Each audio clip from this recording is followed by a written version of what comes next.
All right, everyone. Good afternoon. Happy 2026. I'm going to give myself just a few more days of 2026 to be saying that to everyone. Happy New Year to you all. It's good to see you on the call today. I hope the year is starting off well for you. Today is I believe, our second full meeting talking about the funding formula, outcomes-based funding formula, as we have initiated the review. The last time we met was back in early October. So it's been a few months. Although as far as days in the office, it seems like just a few weeks ago since then.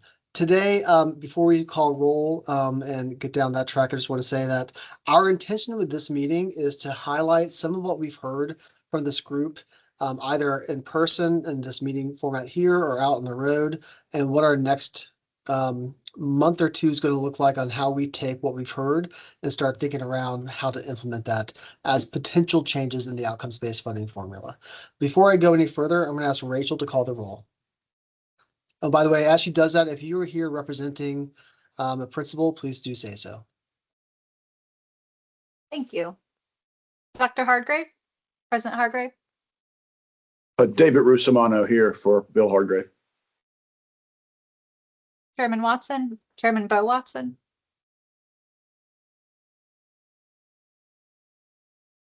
President Noland. Here. Catherine Hare. President Tucker.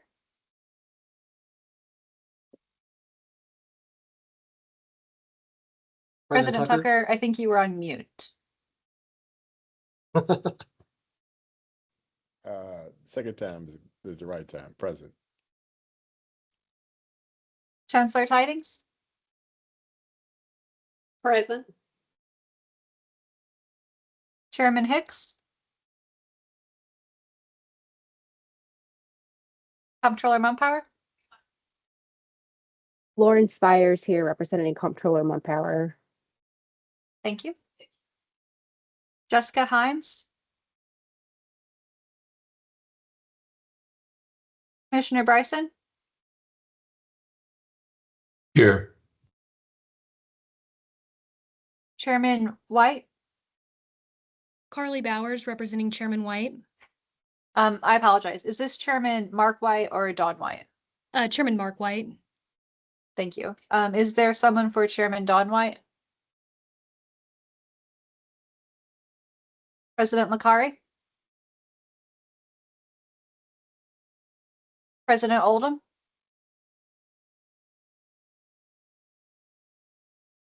President Boyd?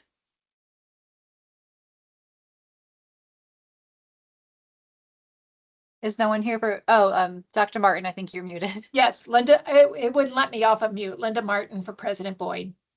Thank you. And President McPhee. All right, Dr. Gentile, you have 8 members present. Yeah. Thank you, Rachel. And Rachel, was there any notice for public comment for this meeting? No, there was no notice. Yeah, thank you. As I mentioned at the head of the meeting, we've met once before to go in depth. What I'd like to do after this meeting is actually take some of what we're hearing here or as recommendations that we have and create a shadow, not shadow, but like a working group of someone who might represent your office to come together and start thinking through how to might actualize some changes, if there are changes proposed that we want to hear more about. Okay. Rachel, I believe Chairman Don White has also just joined the call. I'm here. Thank you. Hi, Chairman White. Hope you're doing well. I'll note that. Thank you. Thank you. I would also like to, in the coming weeks, to arrange for my team and myself to meet with you or representatives from your office to talk about the formula in more detail. We've had an introductory meeting to talk about bigger things and perhaps inklings of directions. This will be a little bit more detail, but if you have ideas or if you're representing a principal and you know they might have ideas you want to talk through some more, not in a public meeting basis, but one-on-one, we want to provide that opportunity for you as well. Right now, I'm going to hand it off to Mr. Russell Van Zomeren to give an overview of the formula review process. Thanks, Stephen. Russ Van Zomeren, Senior Director of Fiscal Policy. Glad to be joining you all today. I'll walk through a quick reminder of where we've been with this committee, what our task is for today, and then we'll get into the conversation and talk through some of the changes that we're considering for the upcoming formula review cycle. As a reminder, this body is convened annually, but especially every 5 years, to review the master plan and the outcomes-based funding formula. That master plan review is complete, and we're excited to take that to our commission later this week. That leaves us with the work of reviewing the state's outcomes-based funding formula and ensuring alignment with that master plan and with any state goals that we might have. And so this group is convened to inform, to guide policy around the outcomes-based funding formula and the master plan, and then ultimately, we'll make recommendations to our commission that will be approved later this year. The last time we convened this group was in early October of 2025, and we had a good discussion on a whole host of things. We had focused population premiums. We talked a little bit about the need for maybe some transfer incentives in the university sector. We had general consensus on appreciation for stability within the model that we've seen over the last 15 years and predictability within the model. Some discussion, I think, Commissioner Bryson, on job placement and whether that would be an appropriate metric in the university sector. Cost production came up, a few other things, first-gen students, on-time completion, of course, research and service. And so today's conversation is us taking each of those things that we've heard from you all, but also things that we've heard in conversations out at campuses. I've had the pleasure of being out at Austin P, MTSU, UT Southern, and a whole host of community colleges just over the last few months, and hearing from people who are, on the ground every day, what makes most sense for them, what are the challenges that they're seeing. And so our conversation today is also informed by that. As we move forward for today, we've got 2 hours on the books. We may well not need all of that. What I am hoping that this group can help provide to our team and to this review process are, feedback on some of the ideas that we're going to set before you today. Considerations on some things that maybe we're not yet thinking of. So if there are ideas that we need to explore, and then crucially, some amount of direction or at least questions for consideration for each of the recommendations or considerations that we might have. I say that, and I'll flag something that we'll come back to later in this conversation, which is a need perceived on our team to establish a working group. We had a working group during the last iteration of the outcomes-based funding formula. That group was made up of, provosts, CFOs, some IR directors, a few, I think, presidents at the community college level who really got deep in the weeds with our team on some of the data and helped draw some lines around it. And so as we approach the conversation today, I think we can do so knowing that we don't necessarily have to have answers for everything. Even a well-positioned question could be incredibly helpful or incredibly valuable for our team as we move forward. I'll remind us before we get into it that part of our goal is, of course, to align with the master plan. And the three big pillars that we have in that master plan going forward are to have a system that is, aligned, achievable, and agile. And so as we think through each of these recommendations, I think it's also helpful to tie back to those things where we can.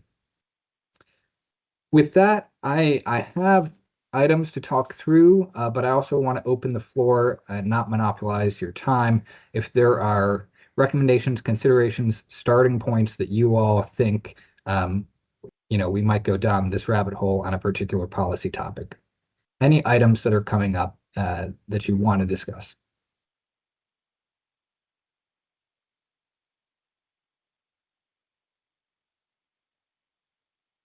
Let me toss a few things out there, things that we've heard from campuses. Some of these will impact all institutions. Some will specifically impact 2-year institutions or just our 4-year institutions. One of the things that we know we have a challenge with is dual enrollment. Not a challenge, but we've seen great growth in dual enrollment over the last 5 or so years. I think dual enrollment headcounts are up a little over 40%, FTE up 55, 60%, something like that. We have a dual enrollment metric within the outcomes-based funding formula. I'm going to ask, I think Julia's on the call to drop our Formula One pager with all of the short definitions into the chat, so you guys have those throughout the conversation today. The recommendation that our team might have for the group, and I'm curious to hear your feedback, is to switch from counting headcount to counting credit hour accumulation for dual enrollment. The problem that would solve for us is a problem really twofold. One, we have this outcomes-based funding formula. One of the things that we're focused on is ensuring student success. Having headcount as the metric there doesn't really speak to whether students are earning credits in any meaningful way in the dual enrollment metric. And so we think the pivot to credit hour would be more meaningful in saying, hey, these students are earning hours while they're there, or maybe they're not, and those hours would not count. That's sort of problem one. Problem two is a dosage problem. We know not only is there more dual enrollment happening, but for the students who are taking it, they're taking more than they've ever taken before. Switching to a credit hour metric would solve, I think, both of those problems.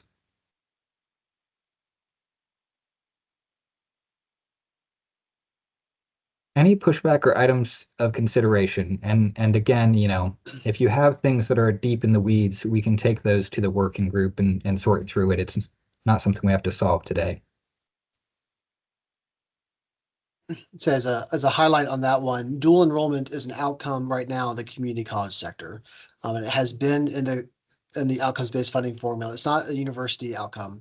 It is a community college outcome. It's been in the OBF since the beginning as a recognition of community colleges serving a number in that population. This pivot here would recognize that it is more a substantial outcome than it was 15 years ago, and instead we're shifting it more to a recognition of outcomes in that regard instead of just enrollment.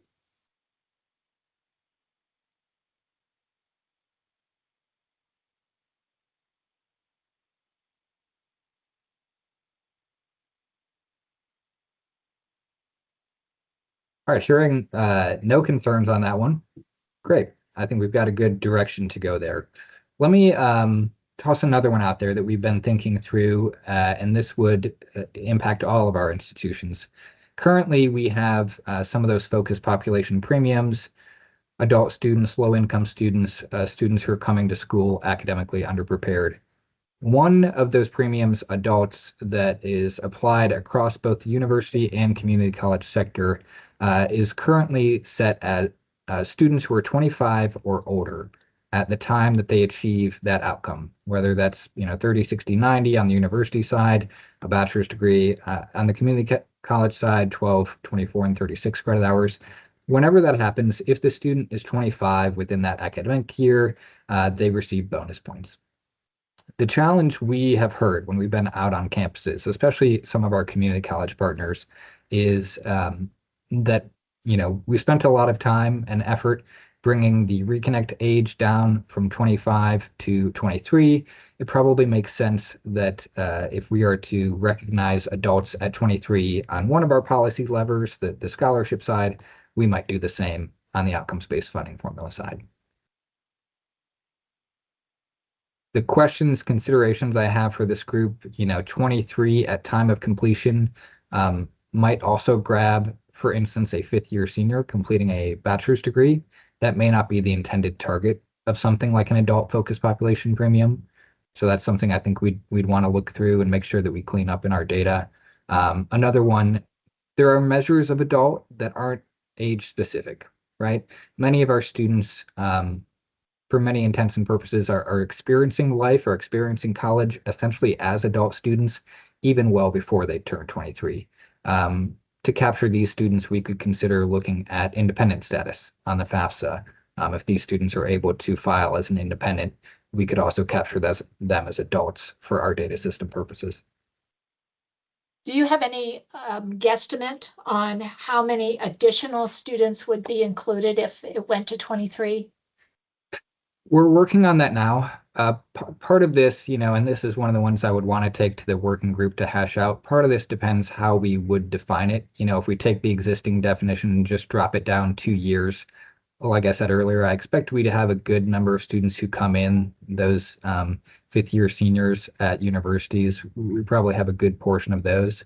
Another suggestion we've heard is maybe to have it be 23 or some lower number, but measured at time of entry rather than time of completion of outcome. So I think, Russell, in that regard, what you're saying is not anyone who graduates at 23 would be eligible. It's more of if they enrolled at a community college, say at age 23, or a university at age 23, as they hit, say, progression metrics or credentials, even if before the age of 25, they would count as a premium for that. That resonates with me if it's something that we could do technically. I also like the idea of recognizing that an 18-year-old foster student who is technically independent may have a lot more challenges than a non-independent status. So I'd be interested in considering independent status as well. President Oldham, I saw your hand. Yeah. Oh, go ahead, Steve. Nope, I saw President Oldham's hand. That's okay. I would just like to challenge a little bit the whole notion around premiums for these demographics. I mean, do we have any quantitative data, one that says, I mean, there's a thought that it costs more to serve these student populations. I don't know that that's true. Do we have any data that actually says that? And two, I mean, we've been doing this for a while. Is there any indication that the premium on those student populations has done anything to move the needle to make those student populations more successful or not?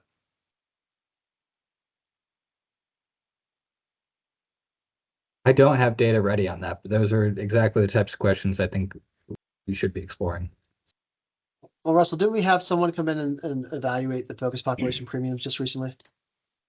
We did have a partner from the national organization, SHIO, come in and join us. They did research. The research there, I don't think would get to these two questions. What we essentially were asking there was, what is the likelihood that a student from one of these backgrounds will complete any number of the outcomes relative to a student who is not in any of those backgrounds?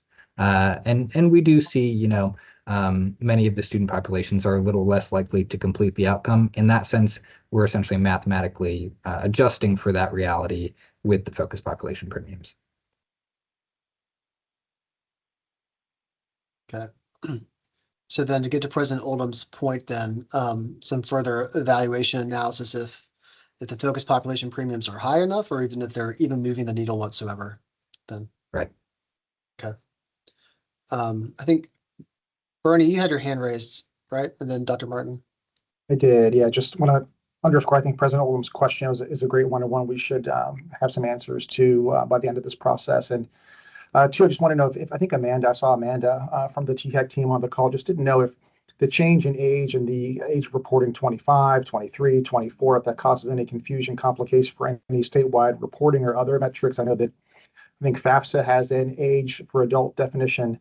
I don't think IPEDS does, but just wanted to check in around kind of our IR or reporting folks if any of those changes cause any downstream complications for reporting. Or maybe it doesn't matter. That's it. Thanks, Stephen.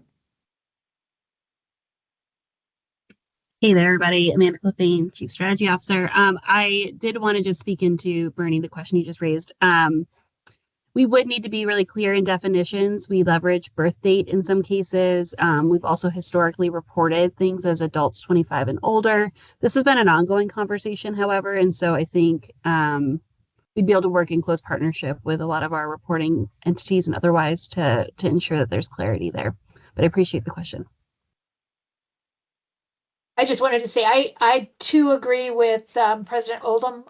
Just in terms of all of the metrics and the focus populations, I think we need to figure out what is it that we're trying to achieve, and then exactly how do these populations, how does incentivizing institutions for these populations move the needle, I guess is what I would say. The other thing is I've been in a state where they use the year of high school graduation. Students who graduated after or before this time were considered adults. Those that graduated after this time are considered traditional students. And so it made it a little bit easier for people to understand. Don't know if you've thought about that, but it kind of it removes some of the complexity. I have not heard that one, but I like it. I think while we're on this philosophical discussion about the focus population premiums, I believe, and Dr. Oldham, you were there for these conversations. My understanding of the focus population premiums was not just a recognition that it might take more resources to get students across that finish line, but also perhaps a fear that if we don't have focus population premiums in, institutions might skim and not enroll harder to complete students that might be low income, that might be adults. I don't see necessarily evidence of that happening. I'm curious, Dr. Oldham, if that jives with your memory on why we included it in there. Yeah, I think all those things were discussed at the time. And, in fairness, at that time, this was all uncharted territory, and we were trying to guesstimate what was going to make a difference. I don't think we've seen any of that play out the way that we feared it might. And so that's why I would challenge it. And in the spirit, my interest, I think, here is to make the formula as simple as possible.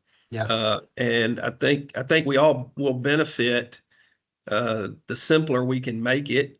This adds a level of complexity that I don't think is really doing us any good. So that's why I raised the question. I resonate. I agree with that perspective.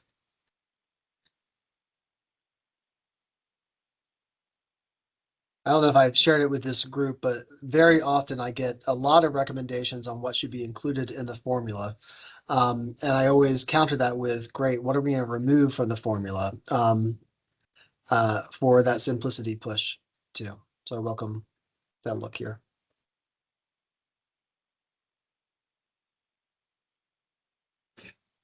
But I'm hearing a need for more research here, probably on the premium structure generally, but certainly at the very least on the adult premium structure. Other thoughts here before we move on?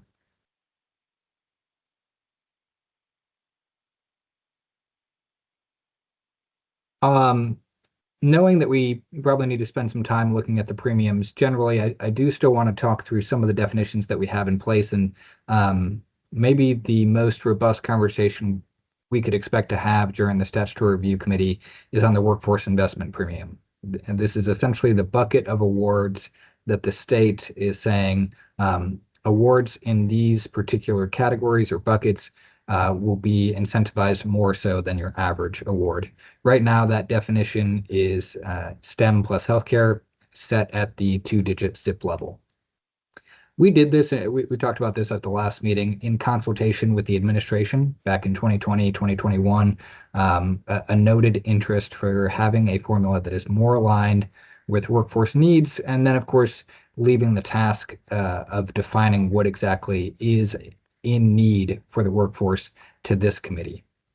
What we've heard over the last couple of years is maybe a desire to take what is more of a policy hammer and turn it into more of a policy scalpel, that our current definition is a bit broad and non-specific, having everything set at the 2-digit SIP level and looking just at STEM plus healthcare.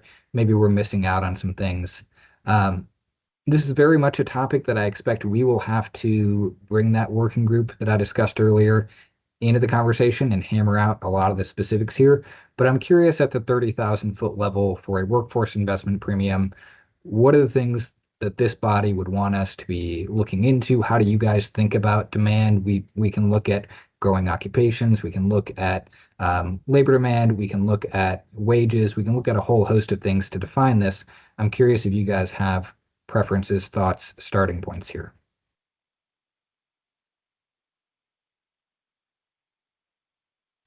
President Odom, yeah. Yeah, I've got a lot of thoughts. This is a great idea, and in concept it's pretty simple, but in practice it's a little tricky. And I think the reason is because I think we all recognize that a lot of the areas of student selection study, the ones that are going to be of most interest probably to the state in the long run are the ones that we don't even know about yet. The emerging disciplines, the emerging fields. And so to come up with a list of disciplines that we want to incentivize, you run the risk of disincentivizing some of the emerging disciplines that the state would really need us to do. So the timeliness of this is going to be critical. If you wait and only do this every 5 years or something, I think we're going to find ourselves in real trouble.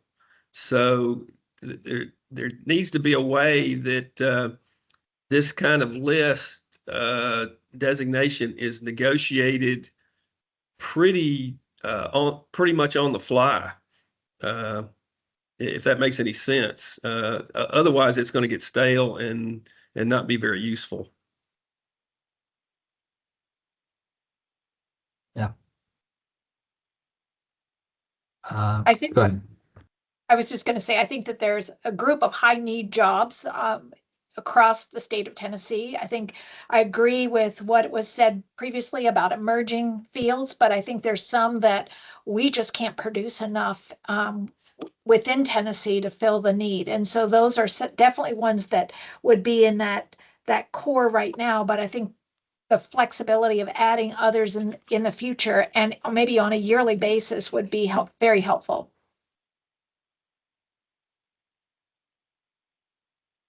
We certainly have the ability to review the formula annually, and in fact, we're tasked to do so in statute. Historically, I think THEC has been hesitant to make any significant changes on annual reviews, mostly to allow institutions time to respond to the incentives. This might be one I'm hearing that we would have to make a special exception on and review that list more seriously, more frequently. Russell, this is Bernie. Just checking in one more time around the why behind this incentive. Is the thought that without this incentive, universities either wouldn't create, or we want to reward those who do? Is it an incentive not driven by kind of a realized need? I think our campuses are often kind of leaders understanding what the markets and workforce might be, but just trying to figure out what the thing we're trying to accomplish is with this workforce incentive. Sure, of course. Yeah, I think the original incentive here was focused on having institutions do more of the things that are most aligned to whatever it is that the state is doing. So it's not that institutions wouldn't necessarily be doing that. It is that we want even more of it to happen. The other challenge, I think, that maybe wasn't stated in last review cycle, but I know was stated in the prior review cycle, so going back nearly 10 years now, was a cost concern. That some of these programs can be more costly. Thinking about engineering, can be more costly for institutions to offer those types of programs. Could we have an incentive that essentially accounts for that within the formula? It's helpful context. Thank you. Appreciate it. If I can just add real quick, this one formally came in the last 5-year review, and it was on the heels of Governor Lee's Future of Work work that we were engaging at the time. Tony Nicktajad, the policy director for Governor Lee, was the one who came to us with a request to have something like this. Over the course of conversation, it went from having let's have an acute need, we need more nuclear engineers, and more towards what is the basis of disciplines that we need to have, or credentials that we need to have. And we ended up with what we have now, which is STEM plus healthcare. So as a two-digit SIP, very broad, not as surgical, I think, as was initially considered by the Lee administration. Dr. Russomanno? I was just going to add, in the context of the agile cornerstone in the master plan, I think about what President Oldman was saying is, I'm an engineer, and you think about modifying a model, and you have a slow feedback loop and you have a fast feedback loop. And I would hope, with respect to capturing the need, that we would have a fast feedback loop that would have a more more frequent update cycle in terms of need and demand. And to me, that's truly reflecting an agile set of programs. Thank you. Thank you for that. Commissioner Bryson. Yeah, I think maybe that just answers some of the question. I really just have an observation, but I think it goes along with that agile model idea. And I know that it is hard to, you can't change workforce requirements or goals every year because they take time to implement and there's a lot of things you have to do. But I do like the idea of revisiting it on some kind of a regular basis, especially I think it would be helpful if maybe when governors come into office, it gets revisited with the governor's input or something like that. I don't know what the frequency needs to be, but I think higher education could do worse than consulting with the governor on their workforce initiatives and bringing the governor's office into that whole conversation. Yeah, I think that's a point well made. Thank you for President Noland. Yes, you mentioned healthcare and engineering. Are there other items that come to top of mind above and beyond those two broad areas? You know, healthcare is wide ranging. That's everything from nurses to physicians. But just other than healthcare and engineering, what was staff at the commission thinking with respect to this area? What about teachers? Yeah. So the way I would typically think about this is we tend to draw lines, definitional lines, and then rely on the data to direct us. The question I would have for this group and a working group are, what are those data and what are those lines? And use that to create the rough shell of what a in-demand list might be. I mentioned earlier, we might say any occupation that is growing is in demand. We might say that any occupation that has vacancies, even if that occupation might be shrinking, but there's a growing workforce gap, is something we might consider. Any occupation that is high wage, and we could define what that would mean, we would bring it back. The challenge we would have, and Dr. Martin just mentioned this, some of the definitions that we will draw, I already know from prior experience, a lot of occupations that we do think are in need, high demand for the state, high need for the state, will probably end up on what we would say is the wrong side of whatever delineation we're creating. And so I'm sensitive to the fact that I want a process that's data-driven. I don't imagine we can have a process that is truly 100% data-driven. I think we're going to have examples of cases where the data just aren't showing some underlying reality. Teachers is a good example. We've seen similar things. I worked on the state's supply and demand report 5 or 6 years ago. Welders, we always knew we needed welders, but the way we had drawn the lines, somehow they kept getting left off the list. Truck drivers, another example. Where we draw the lines ends up mattering. What I would rely on is this body and that working group to flag where the pitfalls in our data are. I think putting a finer point on it, there are two ways that I would want this measure to address. One is to have something that is data-driven, again, growing in demand over time, so that when a student graduates with that, they know that 15 years, 20 years down the line, we're projecting that it's going to be in demand still. I'm lukewarm on adding in a wage component to it, given, like, just Dr. Martin, what you just mentioned about teachers and social workers, high social impact, societal impact that we have.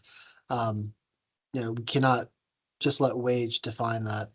But then there's the other side of that coin, which is, we got TN Works right now, Governor Lee's initiative that brings in labor, ECD, and higher education. What are the priority sectors that are identified with jobs for, not jobs for TN, with TN Works? That is something that I would consider adding in to this measure as well.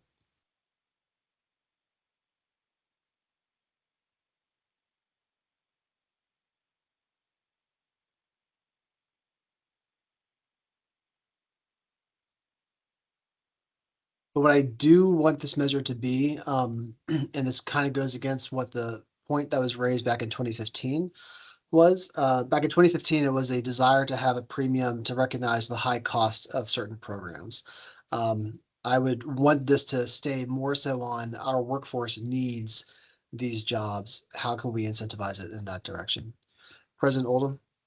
Yeah, I mean, I'm thinking out loud here, but you know, on the issue of need, I think we got to be a little careful too, that and I'm a little ambivalent about the wage piece of this, but at the same time, I'd be reluctant to push programs too heavily that lead students into careers that are not going to provide a reasonable career or wage for them. I think that would be, you know, to some extent, we've got to let the market drive this as well. If the market salaries are not attracting enough students into those pathways, and that could include teachers for that matter, then us pushing more teachers into the market won't help. It'll actually hurt on the wage side. So I'm not sure.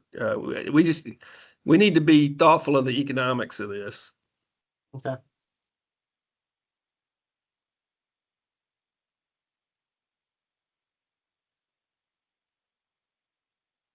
I had a conversation with Chancellor Tidings last week. She also mentioned to stay away from what was the phrase you used, Chancellor Tidings? To not have defined where there are gaps, because there are where there's a gap between supply and demand, because there are some programs that are high demand that we just happen to be meeting. So there's not a gap there, but they'll continue to be high demand. Chancellor Tidings, does that capture what you said to me accurately? It does. It does. And I was also going to add that I think one thing that we could possibly look at is the Department of Labor data that shows the high demand need across the state. You know, we're looking at what that is and maybe use that. It would, you know, a college it would be an after the fact metric that would be applied to it. But I think I know on our side, we know where the gaps are before we're meeting that demand. So if we're looking at the Department of Labor data, then we've met that demand. And then after the fact, there would be a premium for those students that have been trained. But might be a good data source that we know is a viable data source, a reliable data source to look at. And it would change across the state. I think that gives us the ability to make that change that we're talking about rather than going back and doing a review of it every year. Let's use that external data to verify, did it fall into that for this year? Yeah, Florida, the only problem I have with that is the lag in those data. You know, labor statistics data are usually looking backwards, and I don't think that's the place the state wants to be going forward. I mean, we need to be looking forward, in my view. And so if we're not careful, we're going to incentivize the past at the expense of the future. Does that make sense?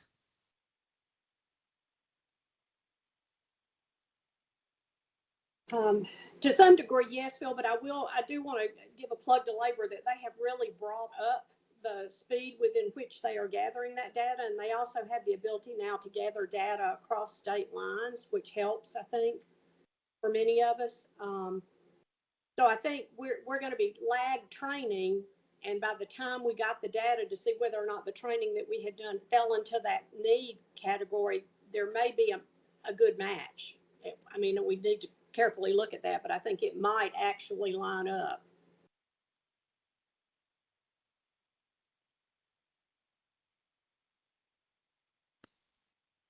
I think this raises an important and interesting question for the group about data sourcing. You know, I think we can have discussions with the group. I think labor has some great data that could lead us here.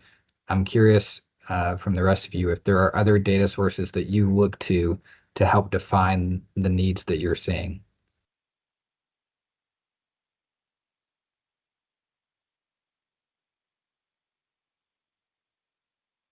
Well, we also use economic development data. So ECD's data combined with labor data is what we use to determine where our program is going to be put.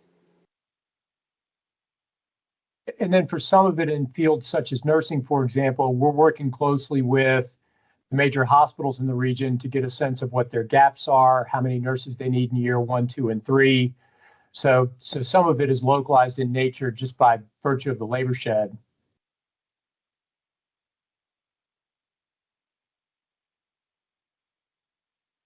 That's a great point. Great point. One of the other issues I'll flag here that, I expect we'll need to work through with this working group. A lot of times when we will do, a data analysis on in demand or in need fields within the state, we will do so at the statewide level. And I expect we will find, that there's a lot of variation between the divisions and maybe even within the grand divisions for what is in demand or what may not be. I definitely agree with that statement because so much of it is regional. A lot of it grand division, but some of it is, as Brian was saying, down to the community as to what the high demand might be. This is where feedback from employers, I think that's what President Nolan was implying. Your employers, if programs have industrial advisory boards, getting the feedback on at least an annual basis in terms of high employment needs from your employers, which may be regional, but in often cases it can be national as well. Yeah, that's a great flag. Thank you.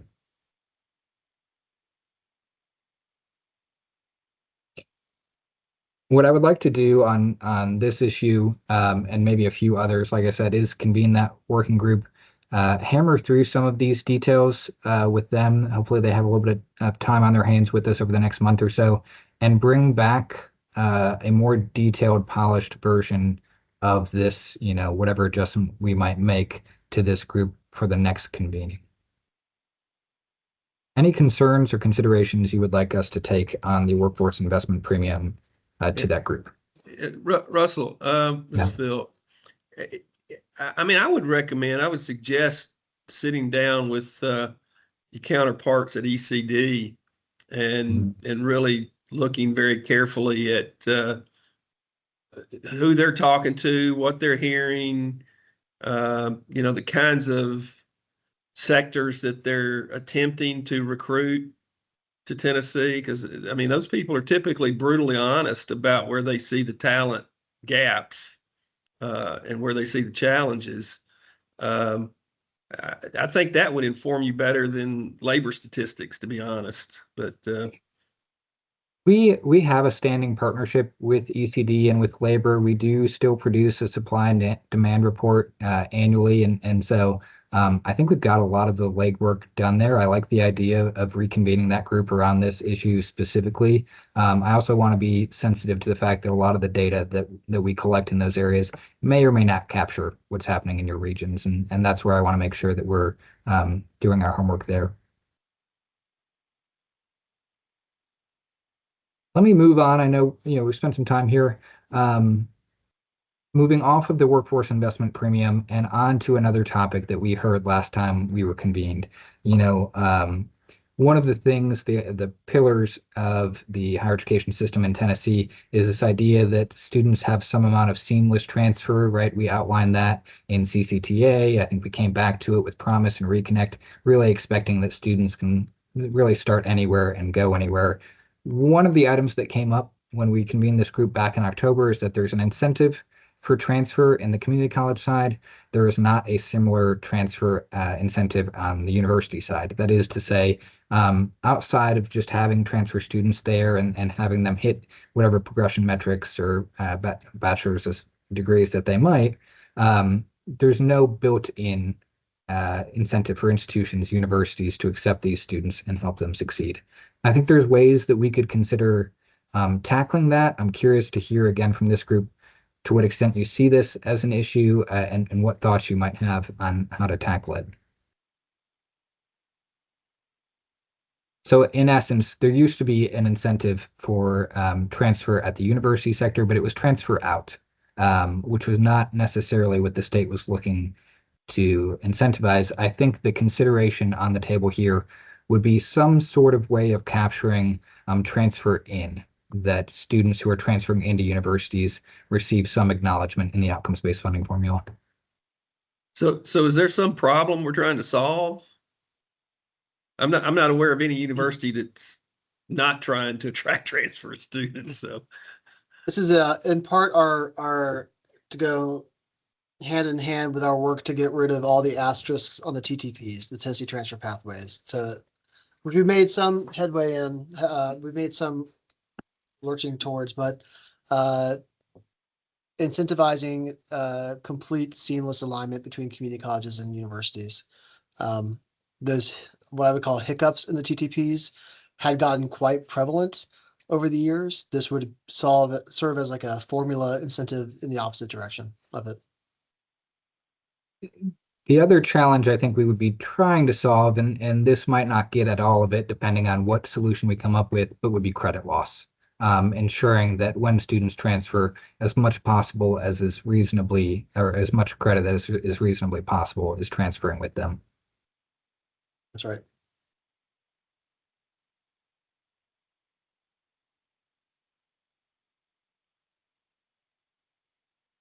actually, I think I've come to the conclusion the best way to address that is to tackle the gen ed bucket. I think that's at the core of the problem, to be honest. And I think if campuses had more flexibility around gen ed, I think you'd probably see it transfers happen easier.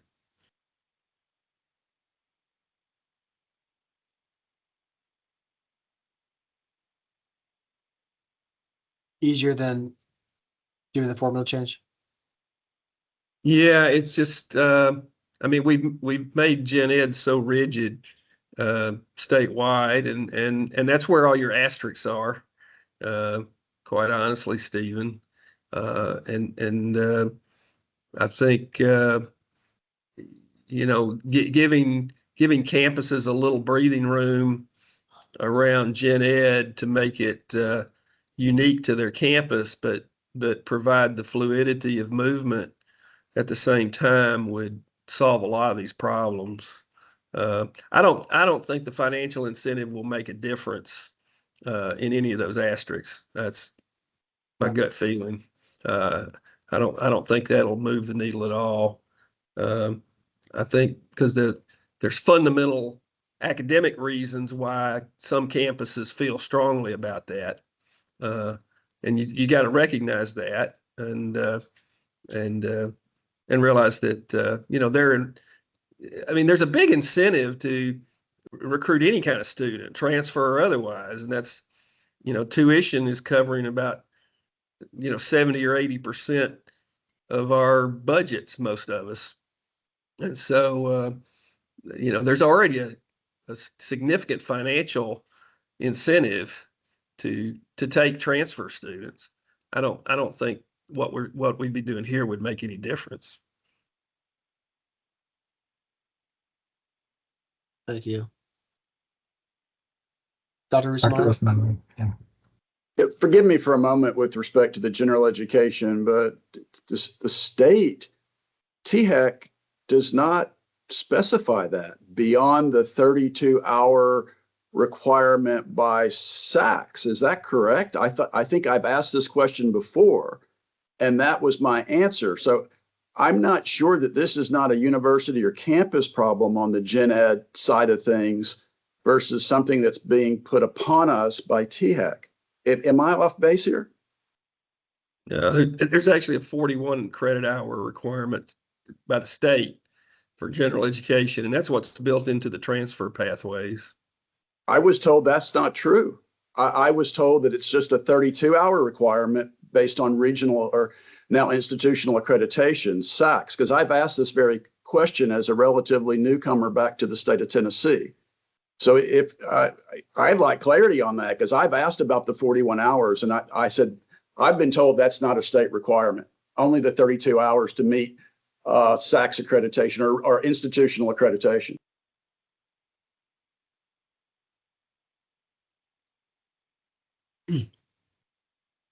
What you see me doing right now is feverishly texting my chief academic officer. But that's clarity that we can bring after this meeting, Dr. Usmana. I'm putting my money at folklore, the 41 hours. I'll place my bet. I think We it's have actually, we'll in put- state statute, so I don't think it's folklore. we'll put an app up for FanDuel in the chat for this bet here in a second. So But I was misguided in the past. I'll say that. It's one or the other. Bernie. Yeah, the other thing that I'm hearing is, not only is it about accepting more credit so students can reduce their time. So is the potential outcome we're shooting for is reducing time to degree, right? So it's accepting more credits, realizing maybe other kind of skills or abilities that students adopt. I think we're talking about some of that in other spaces, but I wonder if time to degree completion, or if that's a different metric we could look at that helps us get at maybe both the transfer pathway, but also realizing other skills or abilities upon admitting students. Yeah, I like this. Can you say a little bit more about how you guys might be conceptualizing time to degree? Do you do it for all students at any point in their career, you transfer students included? So we've been having that conversation more recently, and I think we're thinking about it as an affordability component, right? How do we think about how we're advancing affordability? One is ensuring that, once again, whether it's realizing transfer credit, skills upon entry, credit for prior learning, right? Ways that we can really help students do that well. The Grow Your Own Center did that, I think, well with teacher apprenticeship and in trying to realize the skills that many who are working in education but didn't have a degree already had in place. So some of those levers help us get at reducing time to degree and accepting more transfer credit hours is just one of the levers to pull, but there are a few different ways you could do it. But I think the outcome that we would love to see is reducing time to degree based on kind of real skills or competencies that folks can demonstrate. And Bernie, I might add, we need to recognize that there are some things that contribute to a longer time of degree that are really important for student success, internships, all kinds, study abroad, undergraduate research that we may not capture if we're just trying to push people through rather than really think about how we educate young people. That's right. It takes a balance back to the hammer versus scalpel. It's just one way you can look at this. That's right. Thanks, Linda. Yeah, the time to degree might capture a few things, both transfer related and not. I'd be curious to hear from the rest of the group reactions on something like a time to degree metric.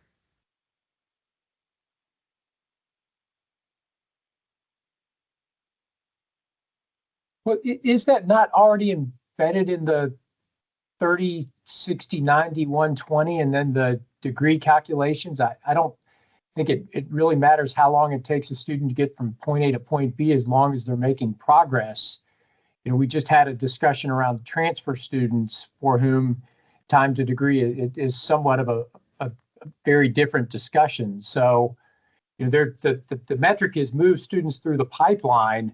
And I think as I look at the changes in those metrics over time, what I think we're going to see in the next couple of years is those institutions that have grown significantly in the past 3-4 years are going to see significant upswings in revenue redistributions to them to the formula. So I don't know what a time to degree metric gets you.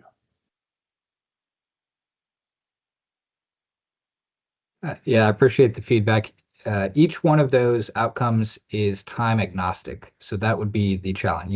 I think it's implicit that we want students to finish as quickly as possible. Some of the other metrics are more explicit about this, but a student earning 30, 60, 90 hours, it doesn't matter if it takes them 1 year or 10 years to do that. The formula recognizes it when it happens. If I'm hearing Bernie correctly, this metric would build in some sort of time function to those things.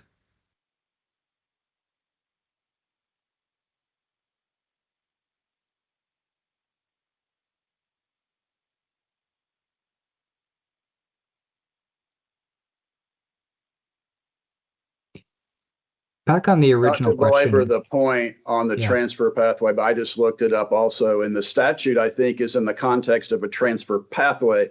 So maybe we're both right. Maybe to create a baccalaureate degree program, you don't need 41 hours in the gen ed, but you may be violating the transfer pathway stipulation. I don't know. I just took a quick look at it. So maybe there's some opportunity for a clarification or a refinement in that. So maybe we're both right, depending on the context.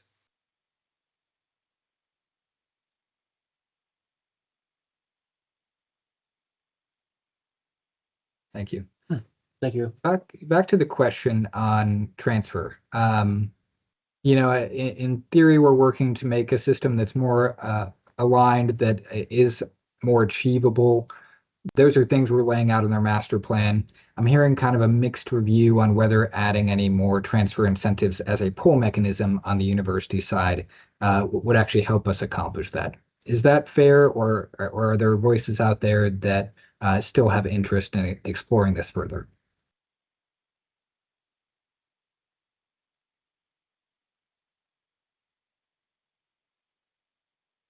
I think I still have interest in exploring it in the context of the feedback that we got here today. So,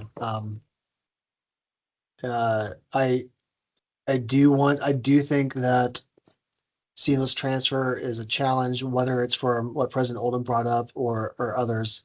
And maybe this is not the right tactic to pursue to solve it, but I'd still like to consider it as we kick around some other things too. I'll move us to at the last sort of official suggestion consideration that we have for you all.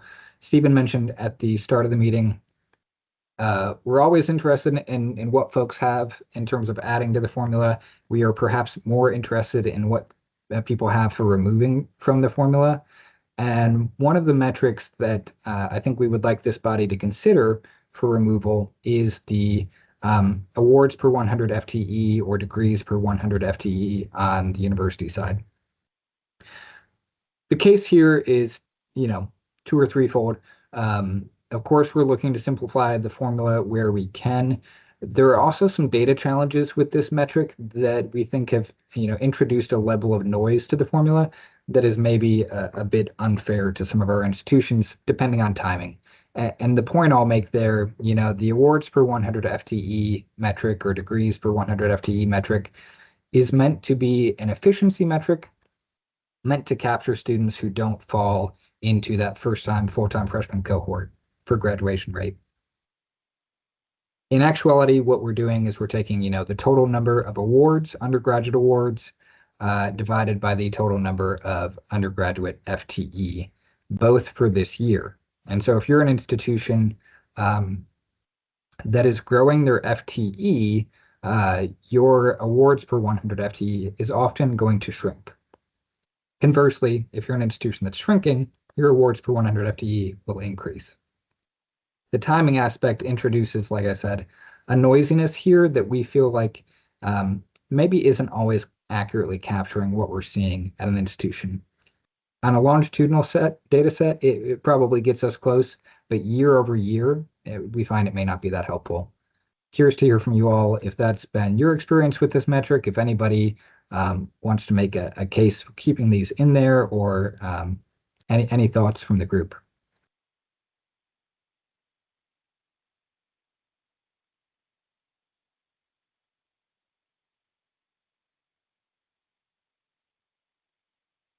So here's how this works in real life. There are some elements at play and in the formula that are more timely, and there are others that lag. And so they tend to cycle, and you guys track this, you see it. And as you said, you know, if you're in an institution where the enrollment is declining, you know, that efficiency number will at least temporarily increase for you. So it'll regulate up while your enrollment is regulating down, and then vice versa. As you're growing, it will go the opposite direction. So, you know, I think the question is, in a case like that, is that beneficial or not? I found it to be, a little beneficial. I'll be honest, but, having the efficiency data more favorable does not make up for losing enrollment. It doesn't even come close, but it does take a little sting out of it temporarily as you're trying to recoup. So, I found it to be okay, probably even a little beneficial as natural cycles happen on a campus with enrollments. So, I mean, I don't have a strong feeling about it, but I don't think it's detrimental. That's helpful. Thank you. Other institutions or state stakeholders?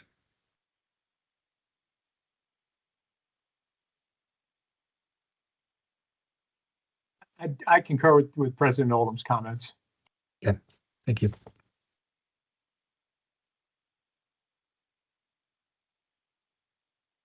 Let me broaden our conversation then to streamlining within the formula. And we've heard, I think, some reasonable cases from President Oldham here on streamlining maybe being one of the most important things we can do within the formula, whether that's in premiums, whether that's in outcomes, whatever it may be.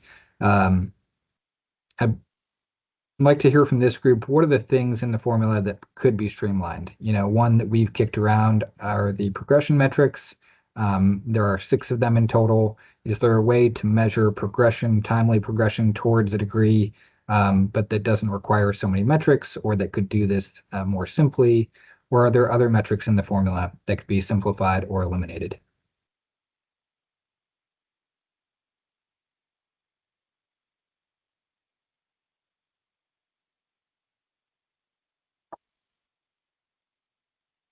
And I'll point you back to that one pager that's in the chat for a list of all of our outcomes.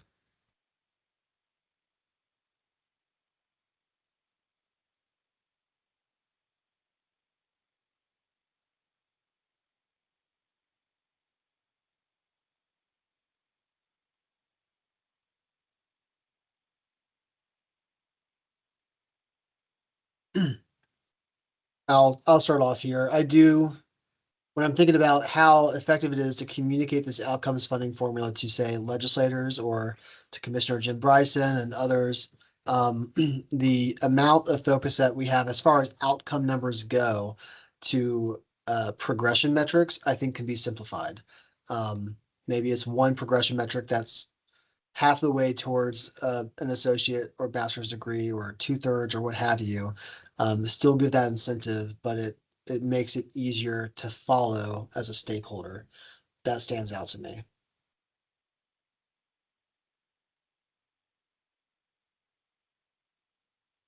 Yeah, if I'm understanding, it's the progression measures things like students accumulating 30 hours. Is that what we're talking about? In the university sector, 30, 60, 90, as they pass those credit hours threshold, that's considered an outcome in the funding formula. I know in the last meeting, we talked about some things, and you all were talking about having, whether we have time or not on some of these, but last time we talked about having degrees completed in 4 years. I remember that coming up, being talked about. If we have that kind of a thing, of an outcome, do we need progression metrics? Because progression metrics really aren't outcomes, are they? So just thought.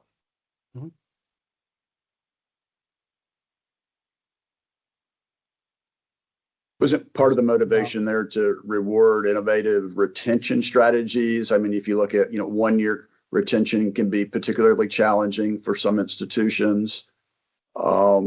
Typically, when you get into the junior year, the odds are much greater the student's going to complete. But that first year, second year retention and trying to incentivize that in some creative way is helpful, I believe, to some institutions.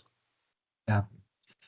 I think that's right. I think there's a cost concern as well when you go back to the inception of the formula, that a model driven exclusively by, say, degrees or certificates, those things take longer to produce, but the cost for the institution show up the same day that the student does. And so we try to build in some things that were a little less lagged than, say, degree production. I think I wasn't here at the very beginning of when the formula came into place, just showed up shortly thereafter. But another element of the progression metrics is recognizing, we'll go with let's say Austin P. They're not on this call, but Austin P. They might have a number of students who are going to transfer on to another university. That will yield no outcome for the student, but if they have progression metrics, it recognizes the work that they did. The same is true with community colleges. I'm guessing that's part of the recognition here too. Dr. Martin? I was just gonna ask if there was a thought about just using flat out first year retention rate, second year retention, third year retention, and just looking that as a percentage. You could also do transfer student retention for the 4 years. I think that's a way to look at the same thing from a different perspective. Okay.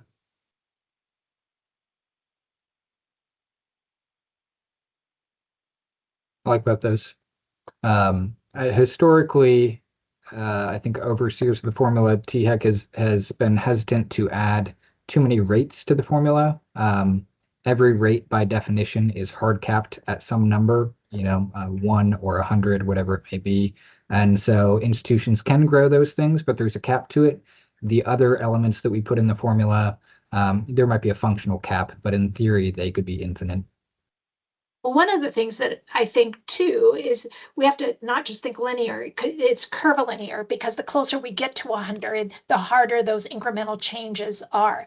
I'm wondering whether we ever considered, for example, to say, what is our target graduation rate for 4 years? What is our target graduation rate? And then institutions that exceed that get rewarded versus looking at individual rates by themselves. So what that's saying is there's a level of excellence that the state agrees we should attain. And once an institution has attained that, then the financial model rewards that as being an institution of excellence for that category.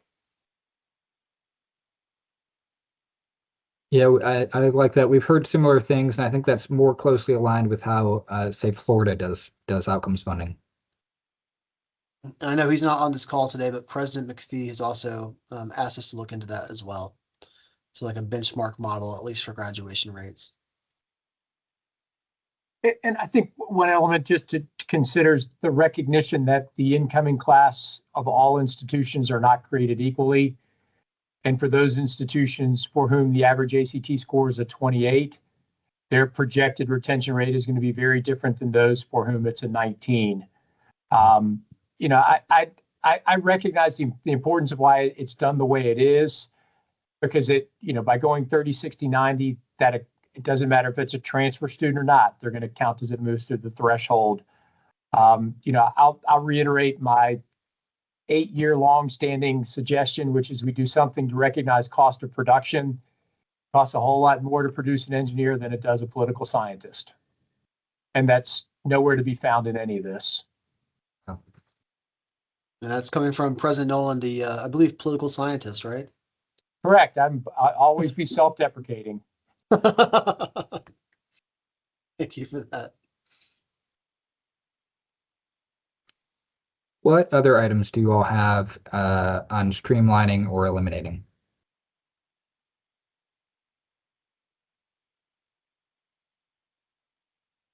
I'd just like to speak in concurrence with Dr. President Nolan there.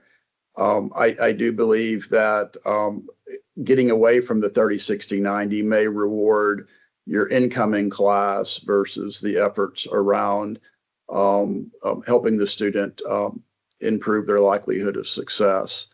And I think the 30, 60, 90 is, I think, an attempt to do that that's relatively institution neutral with respect to their incoming class. Okay.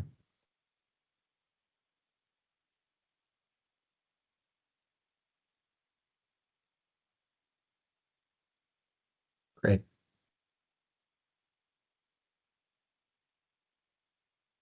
I want to flag 2 items, and we can talk through each of these as the committee deems necessary. But items that we'll be working on in the background, either with that working group or with our partners at TBR for some of the metrics that are specific to them. One that we've talked about a good bit during the last cycle, we've talked about last time, is that on-time completion. I think we still want to explore some of the data there, some of the concerns that we've heard from institutions, make sure that we've done our homework. We feel pretty good about what on-time completion could look like in the formula. So switching from that 6-year graduation rate to a 4-year graduation rate, but we just want to make sure that all of our partners feel good about that as well. So if there are questions, comments, concerns, happy to have that conversation today, or as Stephen mentioned, we'll be meeting with each of you over the next month or two in 30 to 60-minute windows and can talk through some of the data that we're seeing there as well. The other one, for those of you on the university side may be familiar with, maybe less so, is workforce training. That outcome metric is, non-credit bearing courses offered to the community or offered to, local businesses.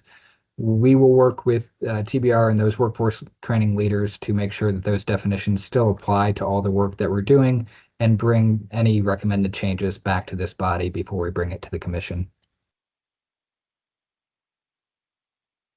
Are there items that did not come up today that you would like for us to consider in the coming months or take to a working group to do a deeper dive on?